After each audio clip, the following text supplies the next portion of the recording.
আসসালামু আলাইকুম। আজকের ক্লাসে আমরা দেখব ইফ স্টেটমেন্ট। কন্ট্রোল ফ্লো আপনারা জানেন যে গত ক্লাসে আমি কন্ট্রোল ফ্লো স্টেটমেন্টের সবগুলা স্টেপ নিয়ে আলোচনা করেছি।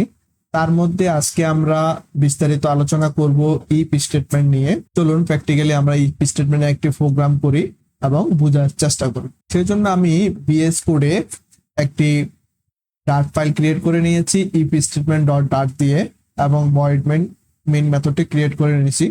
এটা আপনারা সবাই জানেন, আপনারা ক্রিয়েট করে নেবেন। আমি টাইম সেভ করার জন্য জিনিসটা ক্রিয়েট করে নিয়েছি। আজকে আমরা যে প্রোগ্রামটা দেখব সেটা হলো যে আমরা আসলে পরীক্ষা করার চেষ্টা করব আমি কি ভোটার কি ভোটার না। আমরা জানি যে যখনই আমাদের বয়স 18 বছর হবে তখনই আমরা ভোটার হিসেবে গণ্য হবে। তেমনি ইফ স্টেটমেন্টের মাধ্যমে আমরা এই প্রোগ্রামটি করার চেষ্টা করব। প্রথমেই আমরা একটি ভেরিয়েবল ঘোষণা করব বার এজ ইকুয়াল টু, এখানে আমি দিয়ে দিলাম 16। তারপরে ইফ স্টেটমেন্ট ব্যবহার করার জন্য ইফ কিওয়ার্ডটা ব্যবহার করব, ইফ একটি কিওয়ার্ড। তারপরে এখানে স্টেটমেন্ট লিখব age is greater than 18। Condition দিলাম একটা, আমরা এজ কি 18 থেকে বড় না ছোট।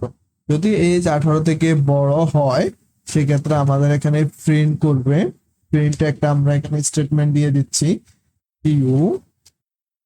You are eligible for voting. একটা স্টেটমেন্ট এখানে আমরা দিয়ে দিলাম। যদি আমাদের কন্ডিশনটা ট্রু হয় সেক্ষেত্রে এটা প্রিন্ট করবে, আর আমাদের কন্ডিশন যদি ফলস হয় প্রিন্ট করবে। প্রিন্ট স্টেটমেন্টটা আমরা এখানে দিয়ে দিলাম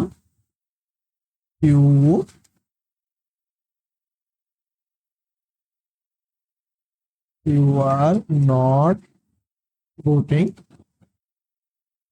এখানে একটু বোঝার চেষ্টা করি। প্রথমে মেইন মেথডটা ক্রিয়েট করে নিয়েছি, একটা ভেরিয়েবল ঘোষণা করছি বার এজ ইকুয়াল টু, আমরা এখানে 16 দিয়েছি। একটা কন্ডিশন, যেমন আমরা ইফ কন্ডিশনটা ব্যবহার করব সেজন্য ইফ প্রথমে ইফ কিওয়ার্ডটা ব্যবহার করে ইফ কিওয়ার্ডটা লিখলাম, তারপর একটি পাঁচ ব্র্যাকেট দিলাম। এখানে ভেরিয়েবল যেটা আমাদের ইন্টিজার টাইপের একটা ভেরিয়েবল নিয়েছি, এজ ইজ গ্রেটার দ্যান 18। এখানে একটা কন্ডিশন চেক করবে, যদি আমাদের ফলাফলটি সত্য হয় এখানে রিটার্ন করবে true. If statement always true আর ফলস রিটার্ন করে। যদি ট্রু হয় আমাদের এই কন্ডিশনটা কাজ করবে, আর যদি ফলস হয় এই কন্ডিশনটি কাজ করবে। আমরা যদি প্রোগ্রামটি রান করি দেখতে পাচ্ছেন you are not eligible for voting, কারণ আমরা 16 বছরে আমরা ভোটার হতে পারি না।